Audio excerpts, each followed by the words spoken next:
Greenland के ऊपर जो है ट्रंप जो है चढ़ाई करने की कोशिश में है और कई बार वो बोल भी चुके हैं। लेकिन अब इस बीच में ये कैसे देखते हैं कि यूरोप और अमेरिका के बीच में क्या बचेगा?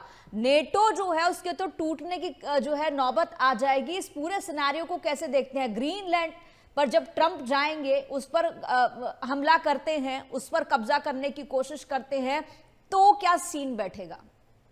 देखिए, ग्रीनलैंड को पर हमें समझना पड़ेगा, ग्रीनलैंड को लेके ट्रंप बुखलाया हुआ क्यों है, ट्रंप पागल क्यों हो रखा है और वो कहते हैं ना ऑब्सेस्ड क्यों है। मेरा मानना है कि देखिए, जो ग्रीनलैंड है बहुत बड़ा लैंड मास है। पूजा जी, अभी वहां केवल 56,000 लोग रहते हैं, मात्र 56,000 लोग। ग्रीनलैंड पड़ता है आर्टिक, जो सी रोड नया डेवलप हो रहा ऊपर से, उसमें अभी आइस ब्रेकर काम करे। रशिया और चाइना थोड़ा उसमें सक्रिय है, रशिया का लीड है, चाइना अब थोड़ा बहुत आ गया है। और याद कीजिए, जब ट्रंप मिला था पुतिन से अलास्का में, ट्रंप ने बात की थी मुझे 6 से 8 न्यूक्लियर आइस ब्रेकर चाहिए। कह रहा था आपको क्यों चाहिए, कहता हम भी आर्टिक में प्लेयर बनना चाहते हैं। अमेरिका के पास जो आइस ब्रेकर है ये पुराने हैं और ये न्यूक्लियर पावर्ड नहीं है। अगर ये न्यूक्लियर पावर्ड होते तो इनकी जो क्षमता होती है, जितनी देर ये पानी में रह सकते हैं और जितना ये आइस काट सकते हैं, वो अनलिमिटेड होती है। डीजल पावर्ड होते हो, एक लिमिटेड क्षमता होती है, एक लिमिटेड ताकत होती है। इस बिजनेस में नंबर 1 अभी रशिया है। न्यूक्लियर पावर्ड आइस ब्रेकर सिर्फ रशिया के पास है, चाइना के पास भी नहीं है। ट्रंप ने वो डील करने की कोशिश की थी पुतिन से, अब डील कहां पहुंची, नहीं पहुंची। जबकि ट्रंप कह चुका मैंने $18 बिलियन, उसने पुतिन को बोला भाई साहब $18 बिलियन मैंने अलग निकाल के रखे, आप मुझे केवल ये 7 आइस ब्रेकर दो, मेरे से $18 बिलियन उठा लो। अब पुतिन ने फिलहाल जवाब नहीं दिया, पीछे अंदर खाने कुछ बात चल रही होगी। तो ये समझिए, ये ट्रंप के बहुत बड़े एजेंडा पे है। अगर ग्रीनलैंड जो है वो जहां आर्टिक, नॉर्थ आर्टिक सी रूट बनेगा, तो अगर इसमें अमेरिका और इसमें रशिया का, अगर इसमें रशिया और चाइना का वर्चस्व रहेगा तो अमेरिका छूट जाएगा। धीरे धीरे सुएज कनाल, पनामा कनाल पे जो अभी डिपेंडेंस है इंटरनेशनल ट्रेड की, ये छूट जाएगी क्योंकि नया रूट खुल जाएगा। ये नया रूट टीडीएस है पर 44% टाइम और पैसा बचाता है, वो भी एक क्राइटेरिया है। अगर कल को ग्रीनलैंड पे रशिया या चाइना ने कब्जा कर लिया तो एक बहुत बड़ी त्रासदी आ जाएगी, वहां चाइनीज और रशियन आउटपोस्ट खुल जाएगा, जो अमेरिका नहीं चाहता। उसके अलावा एक जीओआई क्रीक है यहाँ पे। वो जीओआई क्रीक क्या है, अगर आप, वो ग्रीनलैंड के बिल्कुल ऊपर है, अगर आप उसको बंद कर दो तो उस पूरे जो रास्ता है उस पे आप नेटो को या किसी को भी ब्लॉक कर सकते हो। इसलिए ग्रीनलैंड इंपॉर्टेंट है। तीसरी बात, ग्रीनलैंड में आपके जो अभी छानबीन की गई है, जो अभी देखा गया है, जो अभी पक्का एस्टिमेट है, ये है करीब करीब आपके पास वहां $2 ट्रिलियन का तेल है। $2 ट्रिलियन का वहां तेल है। और दुनिया के जो रेयर अर्थ्स जिन्हें हम कहते हैं या क्रिटिकल मिनरल्स कहते हैं, उसका 15%, टोटल दुनिया का 15% भंडार अभी ग्रीनलैंड में खोजा गया है। अब तेल के भंडार इससे ज्यादा बढ़ेंगे। अभी तो जितना खोज पाए थोड़ा बहुत उतने में है।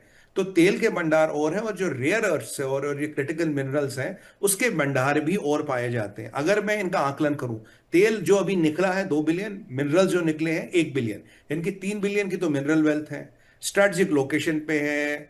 और कभी भी डर है चाइना या रशिया इस पे कब्जा कर ले, तो पुतिन कहता है जी ये टेरिटरी मुझे चाहिए, नहीं तो मेरे पास ये नॉर्थ सी रूट हट जाएगा। क्योंकि धीरे धीरे जो अमेरिका का डिपेंडेंस स्वेज कनाल पे है और इंटरनेशनल ट्रेड रूट्स का डिपेंडेंस स्वेज कनाल पे है, पनामा कनाल पे है, वो धीरे धीरे घटेगा इससे। और जो अमेरिका चाहता था कि मैं इंटरनेशनल ट्रेड पे अपना वर्चस्व रखूं, ये जो है पूरा गेम चाइना और रशिया के हाथ में आ जाएगा। इसलिए कह रहा है ट्रंप मुझे चाहिए। अब जो अभी ग्रीनलैंड की परिस्थिति, एक एग्रीमेंट है उनका डेनमार्क के साथ, उससे वो लूजली हेल्ड है, मतलब उनकी कोई मिलिट्री सेना नहीं है। पर परिस्थिति ये है, डेनमार्क नेटो का मेंबर है और अमेरिका भी नेटो का मेंबर, और बाय दैट डिफॉल्ट अगर ये ग्रीनलैंड डेनमार्क के संरक्षण में आता है, ये भी नेटो का मेंबर बन जाता है। अब सवाल ये है, ट्रंप कह रहा जी मैं खरीदने को तैयार हूं, उन्होंने कहा बिकने को तैयार नहीं। उन्होंने कहा जी आप हमसे एग्रीमेंट कर लो, वो कह रहे जी हमें कोई एग्रीमेंट नहीं करना, हमें डेनमार्क के साथ रहना। तो ट्रंप कह रहा ठीक है, आप खरीदने को तैयार नहीं हो, आप एग्रीमेंट करने को तैयार नहीं हो, तो भैया फिर मिलिट्री वाला ऑप्शन मैं रूल आउट नहीं करता, मिलिट्री से हम आपको ले सकते हैं। ट्रंप ने एक मजाक भी किया था, बोला डेनमार्क बहुत उसकी तगड़ी सुरक्षा कर सकता है। तो बोला कैसे, बोला अभी एक डॉग स्क्वाड वहां डाला है नया, तो वो पूरा ग्रीनलैंड को बचाएगा। वास्तविकता ये, अगर चाइना और रशिया चाहे, डेनमार्क 15 मिनट भी खड़ा नहीं हो पाएगा उनके सामने। और अगर एक बार कब्जा हो गया तो हो गया। इसीलिए ट्रंप कहता भाई ये मुझे क्षेत्र चाहिए, अगर तुम ऐसे नहीं मानोगे, ऐसे नहीं मानोगे, मेरे पास मिलिट्री का विकल्प है। पर सवाल ये है अगर नेटो की एक कंट्री दूसरी नेटो के कंट्री पे हमला करेगी तो नेटो के चार्टर 5 का क्या होगा कि एक नेटो की कंट्री पे अटैक यानी कि दूसरे ने पूरे नेटो पे अटैक। अगर ये आपस में ही लड़ाई हो गई तो नेटो टूट गया। अगर नेटो टूट गया, जो एक सुरक्षा व्यवस्था नेटो दे रहा था वो खत्म। और मेरी माने तो जो मेरा पर्सनल असेसमेंट है, ट्रंप नेटो में इंटरेस्टेड नहीं है। मैं आपको पहले भी कई बार बता चुका हूं। ट्रंप को लगता है यूरोप सिविलाइजेशनल लाइबिलिटी, मैं आपको बता चुका हूं। ट्रंप का इंटरेस्ट है कि भैया अपनी अपनी सुरक्षा खुद करो। अमेरिका या नेटो तुम्हारी सुरक्षा के लिए नहीं आएगा। यूरोप को अपनी सुरक्षा करनी है, पैसे खर्चो, हथियार खरीदो हमसे, अपनी सुरक्षा खुद करो, हम तुम्हें बचाने नहीं आएंगे। तो ये ट्रंप का नेटो को भी एक कहते हैं ना एक्सट्रीम तक पुश करके देखेगा कि नेटो अब इसमें क्या करेगा। या तो नेटो को चार्टर 5 हटाना पड़ेगा। अगर नेटो का चार्टर 5 हट जाता, जो ट्रंप ऑन रिकॉर्ड 3 बार पूजा जी कह चुका, ये चार्टर 5 हटा दो, जिसमें ये लिखा कि एक स्टेट एक कंट्री पे हमला यानी कि पूरे नेटो पे हमला। तो अगर ये चार्टर 5 हट गया तो नेटो बचेगा, या अगर चार्टर 5 रहता तो नेटो को टूटना ही पड़ेगा। नेटो फिर मतलब निष्क्रिय हो जाएगा। तो ट्रंप दोनों तरफ से खेल रहे, या तो नेटो जाएगा या नेटो का चार्टर 5 जाएगा। जो जाया वो ट्रंप की मंशा है, ट्रंप की मर्जी है, और ट्रंप का काम होता रहेगा। फिर कल को मान लीजिए अगर फ्रांस पे अटैक होता है या तुर्किया पे अटैक होता है, ट्रंप लायबल नहीं है कि अपने सिपाही भेजे या अपने जहाज भेजे तैयब अर्दोगन को बचाने के लिए या मैक्रोन को बचाने के लिए। तो भैया लड़ो अपनी, वह चार्टर 5 है नहीं। तो ये ट्रंप ना वो वाला गेम खेल रहा है, चित भी मेरी पट भी मेरी, नेशनल सिक्योरिटी का रीजन बता दिया।